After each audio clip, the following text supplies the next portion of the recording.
Thank you very much for joining us. My name is Juan Carlos Lopez. I am the Director of Teaching and Learning with the Maple League of Universities. I am coming to you from Mi'kmaq, the unceded territory of the Mi'kmaq people. I say these words as my commitment to listen and listen and listen. And my very dear colleague says, once you are done listening, go back and listen and listen and listen again. And I want to listen to learn, and I want to learn about the truth. I want to learn about the truth of what happened in these lands, what still happens in these lands, and with that knowledge move towards decolonization and indigenization and reconciliation with the recommendations of the Truth and Reconciliation Commission. I also want to acknowledge that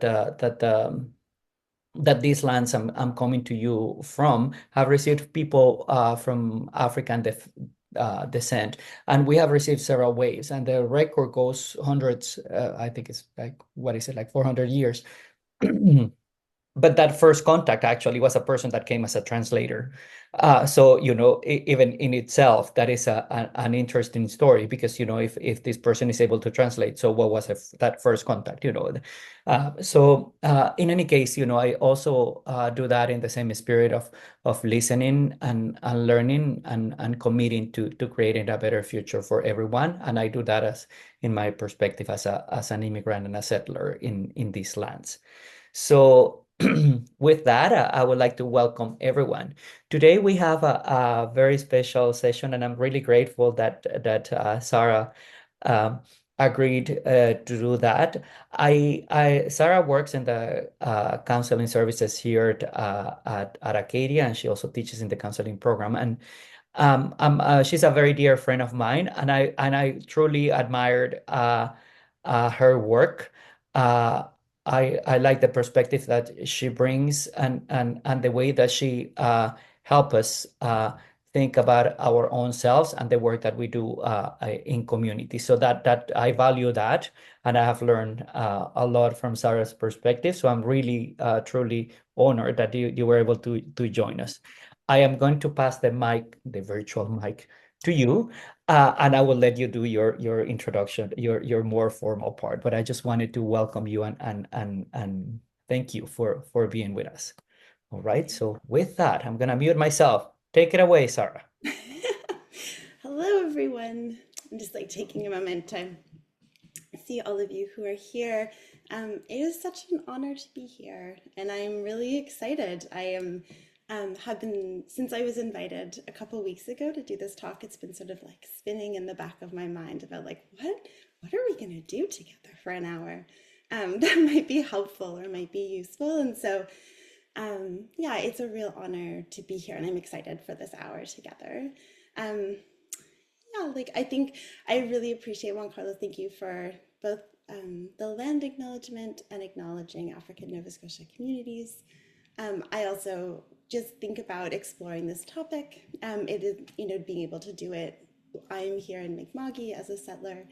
And it's my hope as we come together to sort of have these conversations and look at these practices and look at these ideas together, that we're also holding it in the context and those larger contexts of this work around truth and reconciliation that needs so much of our time and energy and care. So I'm really, thank you for that. So yeah, as I was introduced, I'm a registered counseling therapist. I work part-time at Acadia's Counseling Center and have since 2018, and I work in private practice as well. I am a part-time faculty. I'm early in my teaching days, as part-time faculty at Acadia in the counseling department. Um, yeah, and maybe a piece around my counseling work that's helpful to share is that for the last 4 or 5 years, I've been sort of studying more on the somatic world of counseling and done a lot of training and work. So sort of part of what this talk is a little bit of one of the first times I've tried to pull that material into something to kind of present. And so it's exciting for me to sort of be sharing a lot of what I've been doing in practice and trying to see how that might be something I can share and offer that might be also helpful. Um, I am also a mother and a partner, and I'm a writer, and I have worked in our community around as an organic grower and a farmer's market vendor, and I have also been part of some of the community theater groups here, and so I've been sort of active in this community as well. Yeah, so we can start. When Juan Carlos asked me a few weeks ago if I'd be willing to do a talk, I definitely had a moment, given the current context that we're in, to think like, what on earth am I, what on earth do I have to offer this? Like, I don't know. But I think that it was been such a helpful exercise in terms of looking at this context that we're in and asking that question of like, what is there that I might be able to share? What is it that I do know that might be helpful?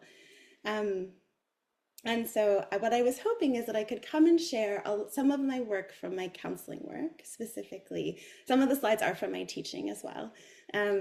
But that it might be something that I could offer you as educators, offer you as people in bodies moving with nervous systems moving through the world at the moment, offer you in terms of how you see your students and think about about how those interactions and relationships are working.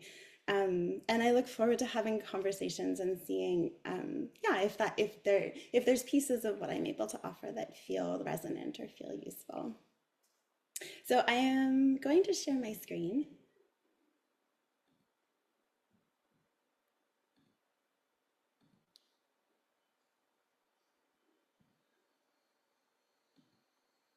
There we go. So I'm just gonna, can everyone see that? Does that work? Yes. Okay, excellent. So this is the title. I'm gonna come back to the title. The title is most of my talk. So here, I'll come back here. Yeah, and so wanted to, as a welcome, talk about what it means to be doing this talk here in Mi'kmaq, to just give a little introduction to myself. And then the overview is exploring this title, looking at a few really basic key concepts and maps that I think might be helpful. We might do a practice, we are gonna do a practice together. And then looking at just sort of what the practical takeaways might be. And I'm gonna, now that I can't see my clock. Okay. I wanted to include these because just to sort of set the tone for, I think aligned with the topic as well. And so just a few principles for our session, and in interactions and discussions we might have depending on how it all goes. Thinking about self and community care and respect, acknowledging power dynamics, assuming good intention, and attending to impact. I always include moving at the speed of trust, so care with disclosure, particularly in virtual settings, I think. And, I think we're seeing this, especially, as things are moving more and more online, disclosure feels quite different in these kinds of contexts.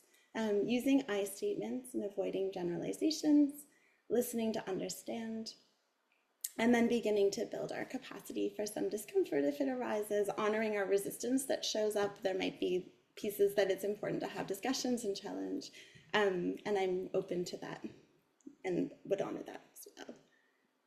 Okay, so I think I was saying to my friend Tati, who's here yesterday, that like, I think my title's better than the whole talk. Like, I've been so excited about this title. I was like, this is great. This is really good, and I'm not sure I can say anything that's any better than the title. So there's something about this title that I've been thinking a lot about, and I think it is sort of able to hold and capture a lot of the things that I have been thinking about. And also to say that this sort of sense of coming back together is both the topic and my intention for our time together. So I'm hoping that the time that we have is also going to be match the content. And so here we go. So I'm going to spend just a little time looking at this title. So since I wrote it down, I realized as I went through my counseling days the last week or so how often I say coming back. So this is like a central idea and thing and practice, and something that I communicate with almost every client I am working with. And so I think it was really good practice to be like, what do I mean? Like, I use it all the time, and my clients seem to understand what I'm saying. So I think what I mean is finding a felt experience of coming back to ourselves.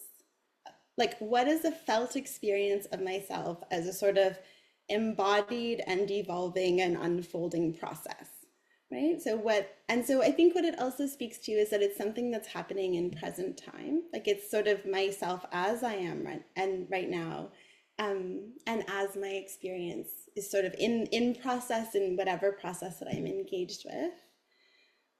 There's connection to sort of mindfulness practice in this sense of like seeing where we get pulled and then using effort and care and support of each other to like come back to what's happening. And then the coming back also just gives a sense of moving in a direction. There isn't a goal, there isn't a one spot that we're trying to land. There's not necessarily like a particular point of arrival, but that there's this intention of shifting our attention in a way that's like moving back toward what's sort of unfolding and happening in the moment. Yeah, so the together piece is something, it's like this process of coming back isn't something that we do alone. Maybe it is sometimes. But often we're coming back with some support. And that support might be in the form of another person that we're with. That support might be within culture, within like the natural world, with animals in a particular landscape. But there's something where we feel a sense of connection with spirit that allows us to sort of find support and orient our attention sort of back to ourselves.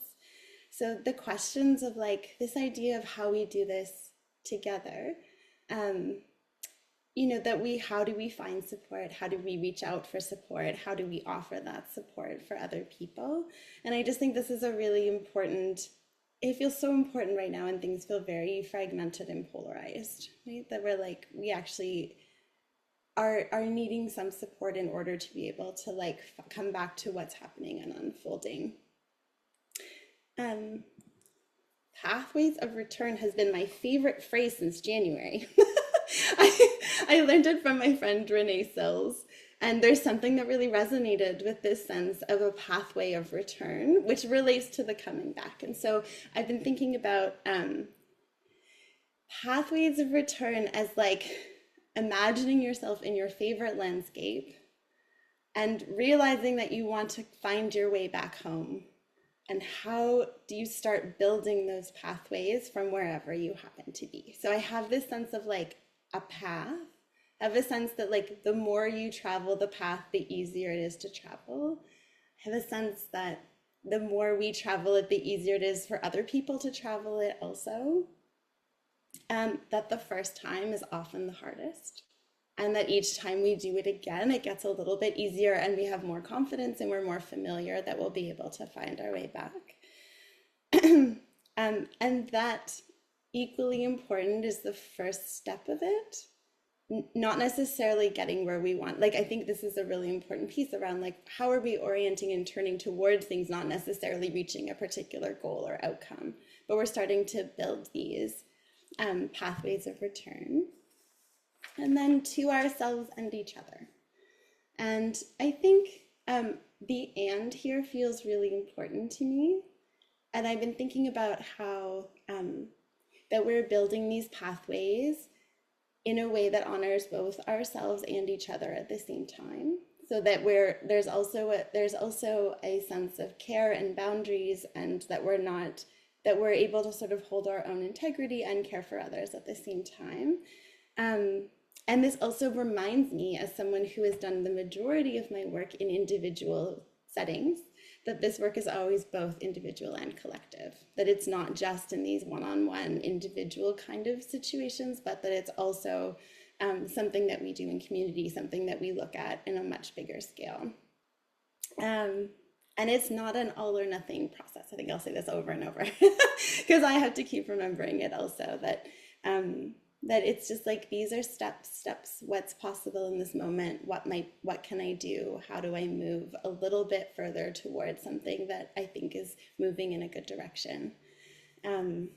Yeah, so well, that was like what, like 10 minutes. That was, I'm just joking. That was my talk. No, I'll keep going. So, um, yeah, so what I thought I might do is offer some maps that I have been finding really helpful in terms of how to navigate this. And I had like three or four, and I'm just doing one because I realized I was going to run out of time. There was no way to kind of do it all today. And so one of the maps I wanted to talk about is around sort of our nervous systems and polyvagal theory, which I have found really helpful. I think it is sort of Stephen Porges' work in the early 90s, and it's been sort of developing. Deb Dana, someone who's done a lot of work around taking the polyvagal theory and applying it into clinical practice. And I think that it is being developed and challenged, and it is a growing sort of like body of knowledge and ideas. And so this is sort of what I'm trying to do, is just offer you what I offer my students as a map that we can follow, knowing that the theory itself will continue to evolve and grow. So maybe I'll start with these three principles. And then yeah, and so what I did in when I taught the trauma and crisis counseling course last summer, and one of their assignments was to do a polyvagal elevator pitch. So I was like, "Can you explain it in like under 5 minutes to someone who is, like a very beginning?" So this is kind of mine. So I'll read this first slide, and then I'll sort of share the way I often talk about it with students. And so the sort of three main pieces that are maybe helpful and important is that our autonomic nervous system is organized into three different building blocks. And I'll show you maps of this. So there's the dorsal vagal, which is sort of a shutdown, a sympathetic, which is activation, and then ventral vagal, which supports connection. And this is about how our nervous system anchors in regulation and then responds to different things that are happening around us, to challenges or to support and positive pieces. Neuroception is a built-in surveillance system that watches for both signs of safety and warnings of danger. And it's how we shift between those three different systems. Co-regulation is about finding need for safe connection, and it with like I think there's many different things that we might find connection with, which is also necessary for well-being. And so what I wanted to note is that often the way that these things are getting discussed can often lead it to being like a good bad sort of thing, that regulation, and so what I think is important is to remember that, and we'll look at these three different branches, but I think what is important is that we have access to whatever we need to meet whatever moment we happen to be in. So like, we don't want to be calm when what we need to do is mobilize, right? And so we have the dysregulation is really about, dysregulation is when I'm up in the middle of the night unable to sleep because I can't rest and my mind is whirling, right? Like, and so dysregulation is when I can't settle into the thing that's going to best support what it is that I need to be doing, right? And so we want to look at sort of where we get stuck with the intention of being able to move through these different configurations of our nervous system in order to meet whatever is in front of us. So here's like this version of the picture might be helpful for some. So the autonomic nervous system is like basically the automatic taking care of all of our body functioning. So our heart rate, our breathing, digestion, sleep. And it has two branches. So there's the sympathetic nervous system. I've colored this the same as the next chart. And its strategy is around mobilization and fight or flight. And for me, it's like the gas of the system. It's like the gas goes on and all of our energy moves into our limbs and ready to sort of mobilize and respond. So when I got ready for the talk today and everyone was coming in, my body's like, I can feel my heart pounding a little bit louder than it even is right now. And so there's like this sort of readiness to respond to sort of a challenge. The parasympathetic nervous system is like the brakes. So it slows everything, it slows things down. And then there's two separate branches. The dorsal vagus, which is the red, supports immobilization. And so when there is some sort of threat, we get very, very still and quiet until it's passed, and then move back into the context that we're in. The ventral vagus evolved more recently as more specifically mammalian, I think. That's a good question. But it's sort of, the strategy is sort of feeling safe, connection, communicating in order to slow down our system. So this is the diagram I give to students. This is what we sit with together. It is way too many words. I wish I could I was trying to figure out how to just get rid of all the words, but it might be really useful to take a look at, because I think what I find really helpful is that it gives us both a sense on the right-hand side of the physiological piece, physiological function, and then on the left-hand side, looking at sort of the more emotional and felt sense words, and sort of puts those together, which I think, depending on who we're sharing this with, they might find that really useful. And so basically what this is looking at is the same thing we just looked at.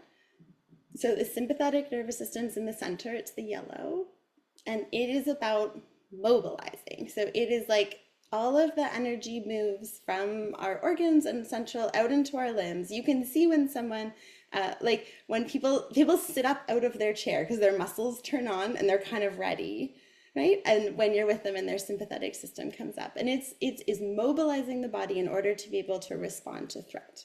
And it could also be it could be arousal, like getting ready to do this talk. It's more like I'm a little excited and I'm like ready. And so there's a little bit more energy. But if we think about responding to a threat, that there's sort of energy moves into the body in order to mobilize. And this is how our system is protecting us.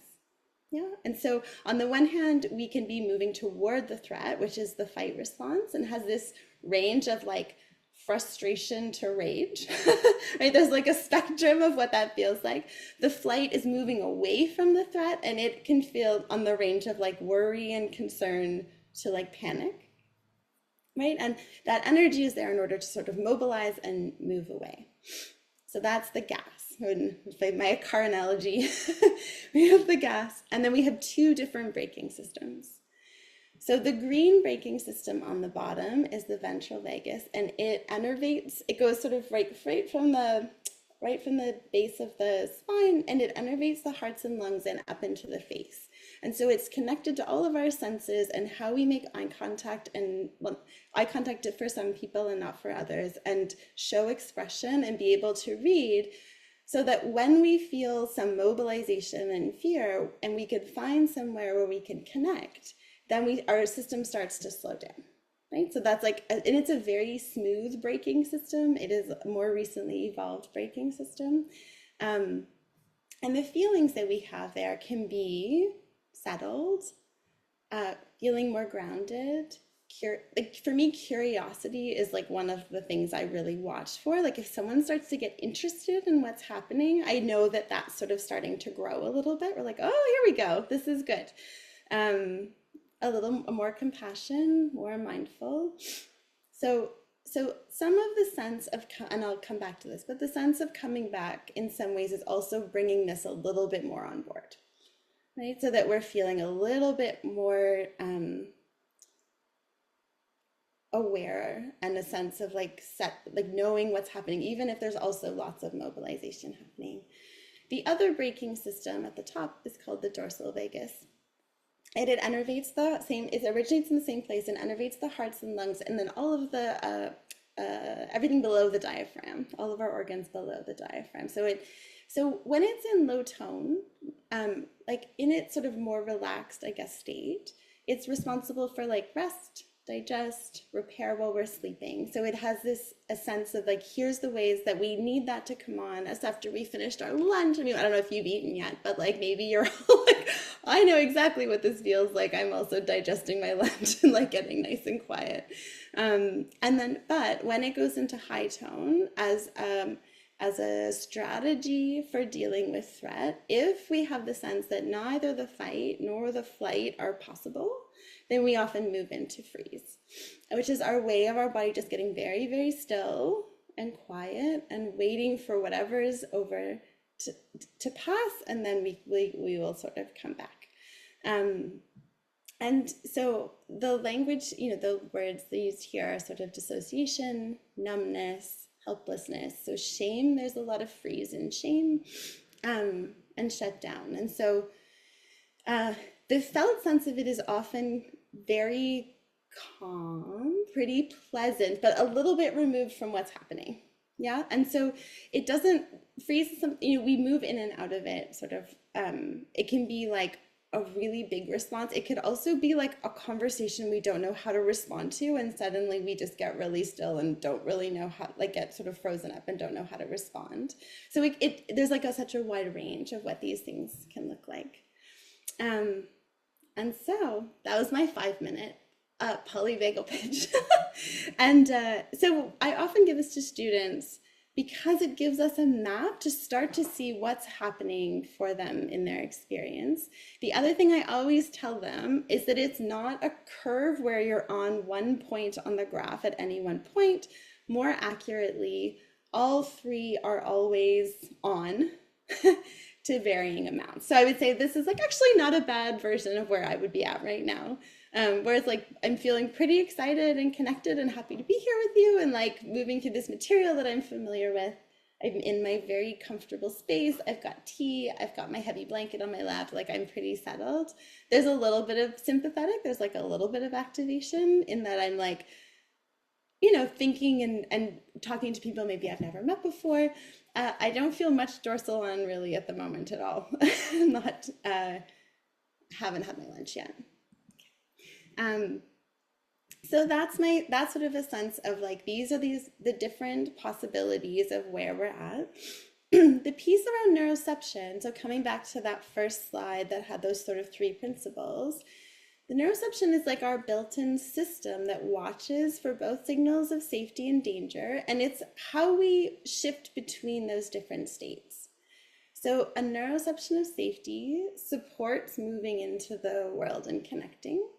The neuroception, so danger meaning like the yellow, mobilization to respond, and of threat supports immobility, right? So I think what has always been so helpful for me in thinking about this is that when our system moves into one of those three states, it is supporting something in particular, right? And this is happening below the level of our conscious awareness. So in some sense, the neuroception is what initiates the stories that we tell ourselves about what's happening, how we think, how we feel, how we act. It's like the unconscious first piece that's happening. And we all know the feeling of being really angry about something and trying to speak kindly or something. Like the string, your whole body is trying to mobilize and you're trying to like explain something in a really sort of lot, like there's that sense. I like the sense of sort of like being a bit frozen and people asking you questions and you can't quite get any words out to respond because your whole body is supporting you to be very still in order to protect you. And it's not allowing, it doesn't sort of support what it is that you're trying to do. So sometimes these can be really either at odds with each other.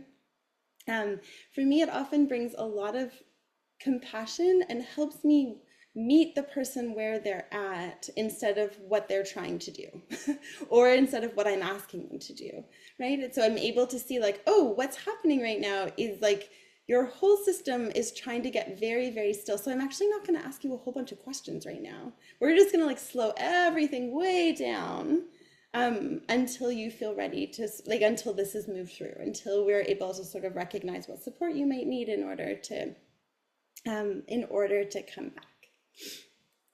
And then this idea, the sense of co-regulation is kind of the third piece, so that we don't regulate by ourselves. The whole when infants are born, that ventral system is not there yet. And so the whole ventral system builds and develops and myelinates in relationship to how others are responding to us. So those are all sort of learned pieces. And so our nervous systems will follow each other. So if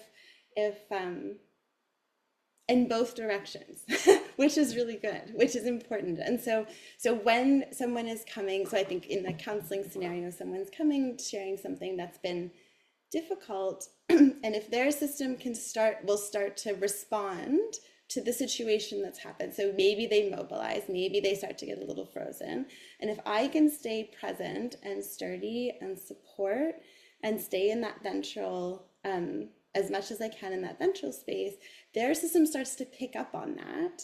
And without me needing to say or do a whole lot, it'll start to also come to meet me there. Maybe, depending on so many things. It might notice and not do anything different yet. But like there's a sort of constant communication between bodies. And this also matters in large group spaces.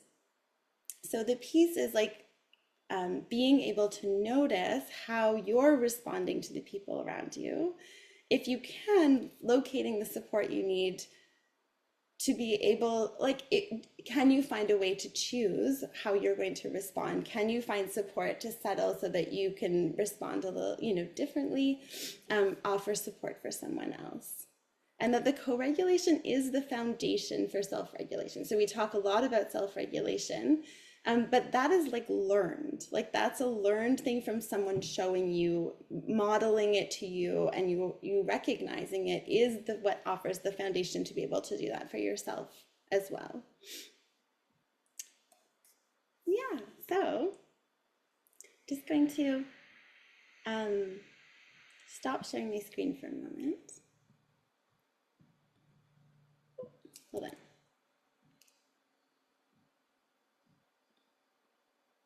Can I do that? I'm not seeing it. Hold on.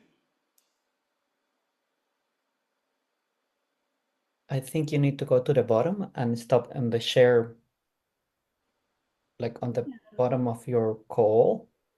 Earlier it was. Zoom call. You want to stop sharing the screen There we go, got it. altogether? Yeah, It was got showing it. me the thing about it being recorded over top of it. Okay, so I think, I hope, yeah, I think what we are going to do is do a little practice together. This is a practice that I do at the beginning of any sort of somatic or nervous system work with students to give them a chance to kind of like come into their space. It might be something that you find useful and remember and just to remember and be able to use at different times. So what we'll do, it's called an orienting practice. So we're going to use our senses. So lovely to see you. Yeah, I'm glad. Thank you for coming on the screen. And what we want to do is think about how we might orient toward things that feel supportive and how that changes how we're feeling. And the things that we orient toward that are feel like support we can tell because they're things we kind of like. We're gonna like orient towards things we find pleasant or just like kind of neutral. So I'm just gonna talk you through it and then we'll come back and I'll share a few more sort of like more practical ideas about how this might be used, and then we can have some time for discussion. Does that sound okay? Yeah. All right. So the first invitation is always like, could you be more comfortable? So give yourself a moment to see, like, I'm going to lean back in my chair now. And back to something more familiar so I can lean back now. Yeah, and so just giving yourself a moment. I mean, everyone in my office, even students who look like still with their backpacks on in their chair, they'll be like, I'm fine. And I'm like, I know, of course you're fine, but could you be more comfortable? It's worth taking the time. So just giving yourselves a moment. Yeah, and I'm going to take a drink. Yeah, and so we're just going to work our way through, yeah, maybe good call, any movements you need before we start, whether it's like a stretch, whether it's a little twist, neck. I don't know how long all of you have been sitting at a computer today. Yeah, and so taking maybe a couple just big breaths just on your own, letting yourself settle in.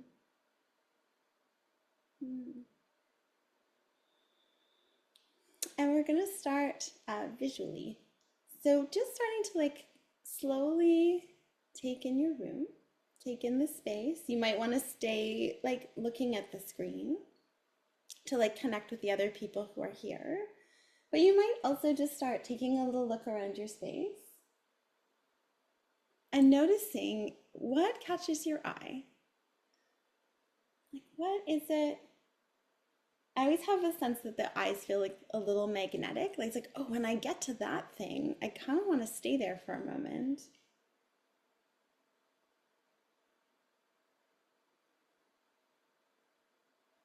Just noticing what's in the space around you. And if there is something that catches your eye, just stay with it for a moment.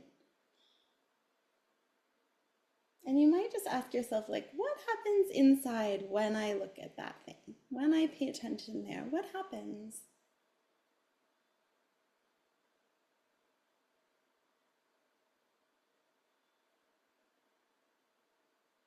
If you have a window, when you're ready, you might look out the window and you might see, like, what's at the furthest line of sight? What's the furthest thing I can see? What's something that's more in the middle? What's something that's close by?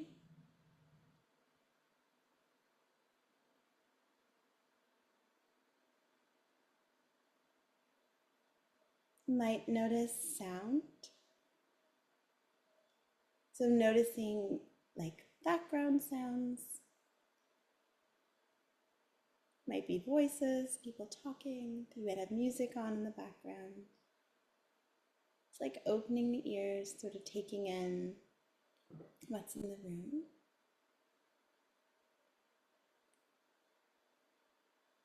Some of us really are attuned to touch. So if you have anything interesting around, like a mug, I have this blanket on my lap, right? It's like, what's it like to sort of hold and notice the texture? Do you have favorite textures? Like you could try two different things and be like, which one do I prefer? What feels interesting? Your hands often, with students, their hands are already holding each other often. And so it's like, oh, can you just noticing that? Like noticing that maybe one's doing the holding, maybe one's doing more of the receiving. What's it like to know that they were already there?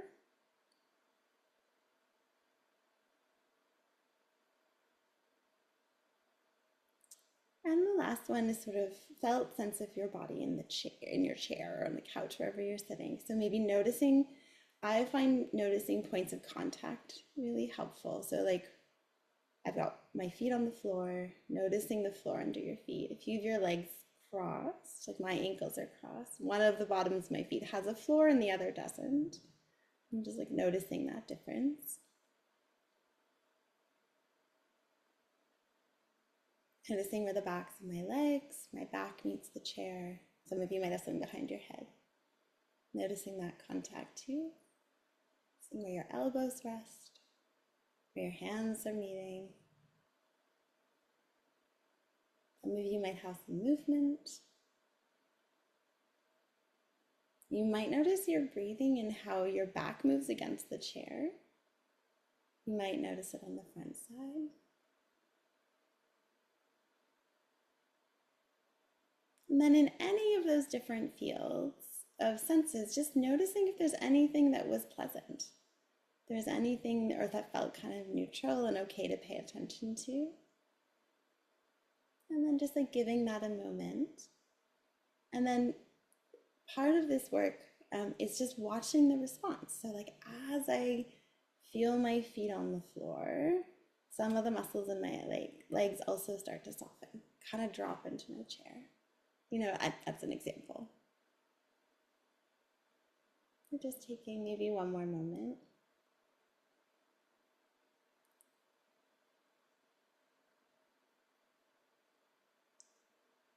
And then slowly coming back. Instead of, as you're ready,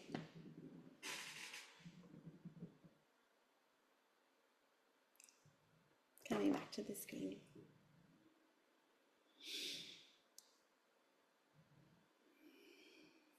Thank you for being willing. I have so many, I'm like, in a session, I would be like, okay, so what happened? What happened? But we can discuss that later. Um, yeah, I think I'll just sort of maybe take like a few more minutes to kind of finish up. And then I'm open to questions. We can have sort of discussion and questions. I'd be curious sort of what you noticed. Um,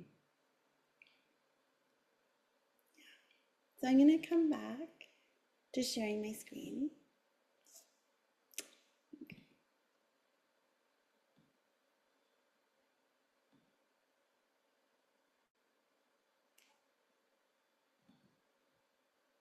There we go. Yeah, so, oh yeah, practice. And then why and how is any of this helpful? Like, why is this the thing that I thought would be interesting to sort of talk about? So if we think about,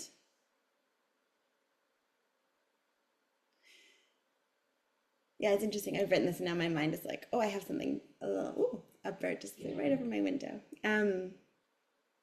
Thinking about what it means to be coming back together. My question is often like, how can we meet each other and support maybe something different to happen? Maybe we can find a little bit more support. And then there's like just some possibility that something new might be able to happen. And then in our interactions, whether we're standing at the front of a classroom, sort of paying attention to like what's happening in the room as we're teaching, maybe in my work sort of one-on-one, maybe with myself when I arrive home at the end of a hard day, right? I'm actually able to notice what's happening, not just the content of what I'm thinking about, but noticing sort of what it is that's happening. So where am I at? Thinking of those graphs, like where am I at? Where are the people around me at? Are there choice points of like, is there some support that I can draw on? So I was just thinking as we were looking out the window, like the amount of time I've spent looking at this tree right outside my window and the leaves moving for support during all sorts of different interactions. It's like this, it has become like a real anchor of a way of like dropping back and then being able to sort of slow down a little bit and come back. A lot, it's really helped me think about pacing. Like how much, how far, how fast can we go? How, like, what's a pacing? How can we move in a way where people are able to, we're not overriding what's happening, like where we're not overriding responses that need attention and care, but we can sort of move at their pace and thinking about how bodies move so much slower than our minds do. And so giving enough room and time for what's happening here to unfold and pay attention to it also allows a little bit more space for something different to happen. So I was thinking about like when people are in these different, when people are more in their ventral, that we give it time and attention. People almost never pay attention to when they're feeling good. Like when they're feeling settled and content and interested, or they like have this moment of connection, we tend to move very quickly and not pay attention. So there's a sense of like staying with it. Like how long can we stay with things that are pleasant and joyful? How can we give it more time and attention, building some of those pathways and staying with them and keep treading them down a little bit more so that they're easy to find. I find when people arrive here, there's a lot of curiosity. Curiosity is the thing that really helps me mark where we're at. Like, are we interested in what's going on? Or are we trying to get rid of it? Like that, that's an interesting sort of like marker. There's also lots of insight. There's appreciation. There's compassion. There's integration, like an ability to pull lots of pieces together and make sense of things. When there's a lot of sympathetic, we want to like actually support that mobilization. And so that can look like taking really direct action of things that like channeling that energy into something that really needs to happen. We might need to move. If we've got a lot of sympathy, I've noticed, it's like shaking, like moving around my office a little bit, getting rid of some of that energy that sort of like has accumulated and built. But thinking about it as like, how can we channel this into a way where it has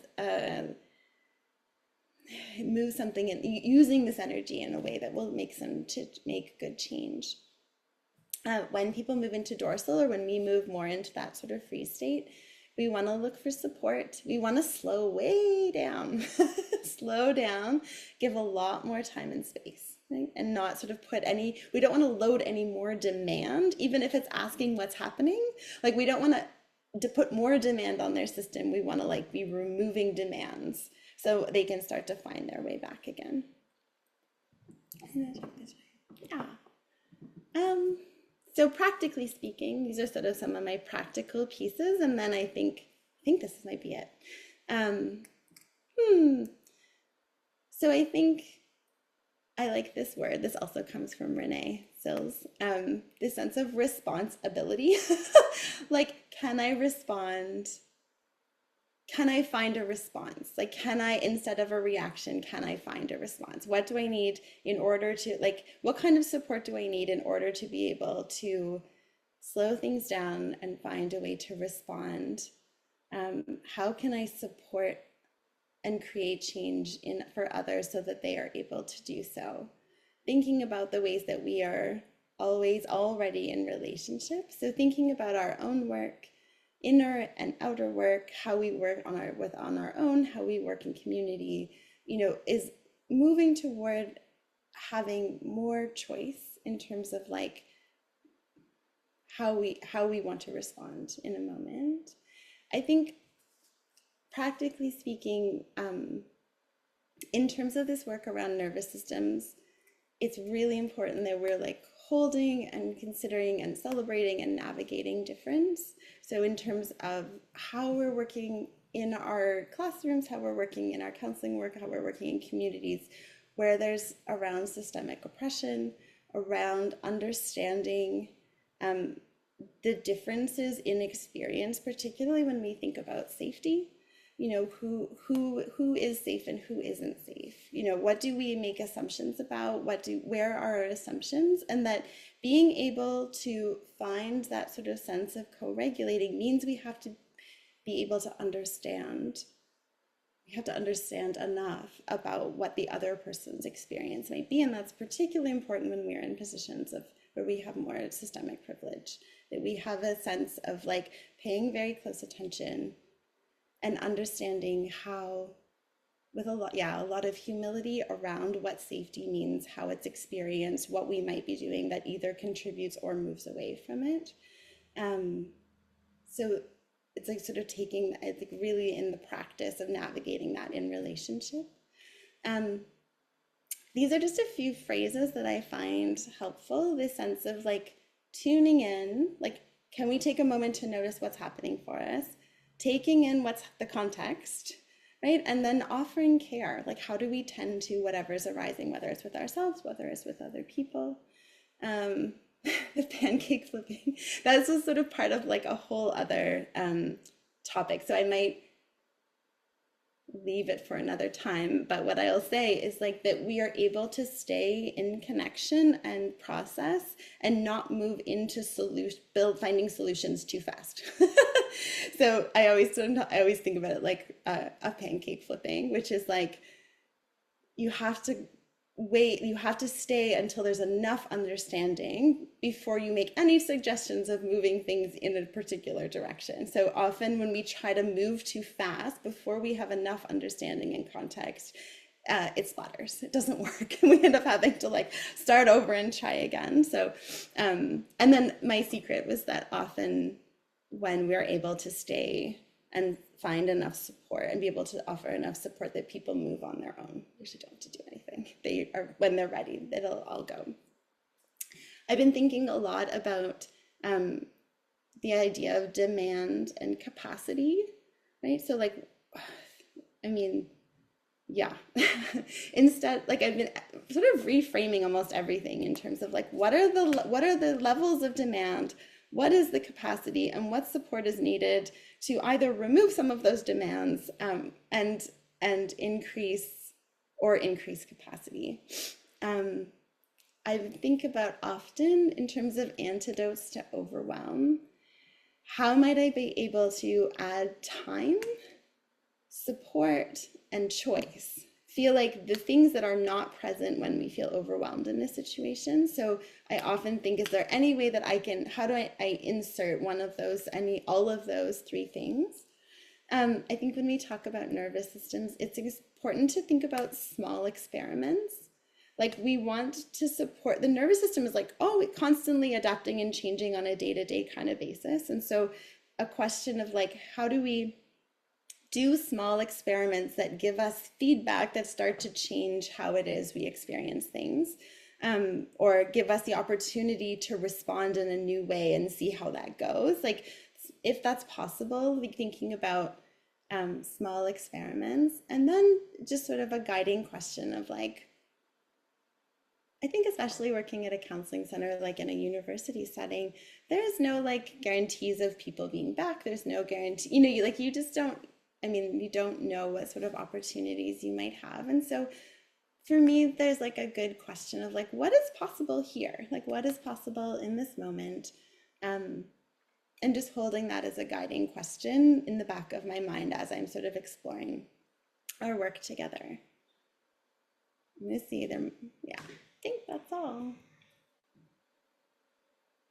I think. Oh, there's a little bit more. Hold on. Oh yeah, this is what we're gonna do. Okay, I'm gonna come back for one moment. So my last piece that I wanted to offer is maybe if you could just grab a little piece of paper, or you can type on your computer.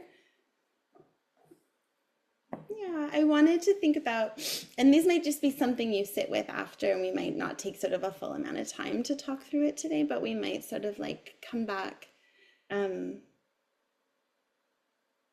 Yeah, maybe something you can return to. So I think about, we're going to build some of these pathways of return for ourselves. What are things that you can do like in the moment? Like in the moment something's happening, how do you start coming, how do you come back to yourself? What are those things that might be helpful?